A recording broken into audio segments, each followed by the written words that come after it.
3 minute में अपन आचार्य श्री की बात को रखते हैं। कुछ विशेष जीव ऐसे पुण्यशाली होते हैं जिनके जीवन में असाधारण घटनाएं घटती है, और वो जो असाधारण घटनाएं घटती है ना, वो विशेष पुण्यशाली जीवों के साथ ही घटती है, क्योंकि वो अच्छे काम, वो अच्छी चीज़ें हर किसी के जीवन में नहीं होती है, उन्हीं के जीवन में घटती है। मैं लेके चल रहा हूँ आपको बहुत पुरानी घटना पर, क्योंकि वहाँ तो ना मैं और ना मैंने वो पढ़ा है, वो आपके सामने रखता हूँ। आचार्य भगवान जब विद्याधर ब्रह्मचारी थे, तो विद्याधर ब्रह्मचारी अवस्था में आचार्य भगवान की दीक्षा आपको मालूम है कहाँ हुई थी? आचार्य ज्ञान सागर जी के पास। और राजस्थान की वो चर्चा थी, और दीक्षा का तो आपको मालूम है कि कैसे माहौल में दीक्षा हुई।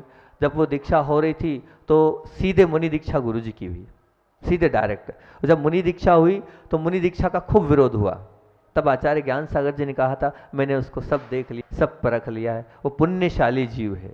वो क्या है? पुण्यशाली। सर सेठ सोनी जी, नाम भूल रहा हूँ मैं, सोनी जी का नाम क्या है? सोनी जी का वो भागचंद जी सोनी, भागचंद जी सोनी।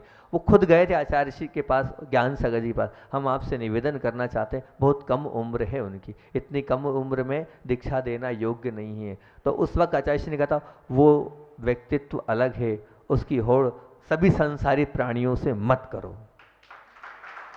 ज्ञान सागर जी ने कहा था, मैंने देख लिया है, वो व्यक्तित्व अलग है, उसकी होड़ सब संसारी प्राणियों से नहीं करो, वो अलग उसकी छवि होगी। और देखना आने वाले समय में इस पूरी जैन समाज को, जैन समाज की ध्वजा को फहराने वाले वही आचार्य भगवान, मतलब मुनिराज, उन्हें आचार्य तो नहीं कहा था उस वक्त, वही मुनि पूरी जैन समाज की ध्वजा को फहराएगा। और उसका साक्षात उदाहरण दीक्षा के समय ही हो गया। दीक्षा के समय 2 घटनाएं घटी, वो 2 घटनाएं रखता हूँ, जिससे लगता है कि वह विशेष पुण्यशाली जीव थे।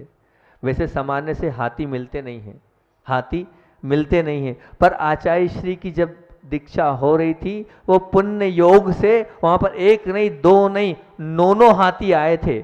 और एक जगह तो हमने 25 भी पढ़ा है कि 25 हाथी आए थे। सोचो आप, तो क्या है ये? विशेष पुण्यशाली जीवों के लिए विशेष आता है पुण्य। और आया और हुआ, उनकी पूरी पीछे पूरे हाथ, आगे हाथी खाली, पीछे हाथी खाली, और वो बीच में बैठते थे, और हाथी पे सी बिनौली निकली थी उनकी बहुत दिनों तक। और यहाँ तक कि दीक्षा के समय भी एक चमत्कार घटित हुआ था। इतनी तेज गर्मी, और इतनी तेज गर्मी होने के, क्योंकि राजस्थान की तो गर्मी आपको मालूम है, और वहाँ पर उस समय जिस समय दीक्षा हो रही थी, उसमें पूरा वातावरण शांत हो गया था, और फिर ठंडी ठंडी हवाएं चली थी, और यहाँ तक कि ठंडी करने के लिए पानी की बरसातें भी हुई थी। मतलब वो देवलोग भी इस पूरे दीक्षा के इस प्रोग्राम को बहुत अच्छे से मनाने के लिए उत्साहित थे। तो ऐसे आचार्य भगवान जिनके पुण्य से हम लोग भी पुजा रहे हैं, वो हमारा, हम पुजा रहे हैं तो किसके पुण्य से? उनके पुण्य से पुजा रहे हैं, आचार्य भगवान के पुण्य से पुजा रहे हैं। हम भी उन्हीं का नाम लेकर और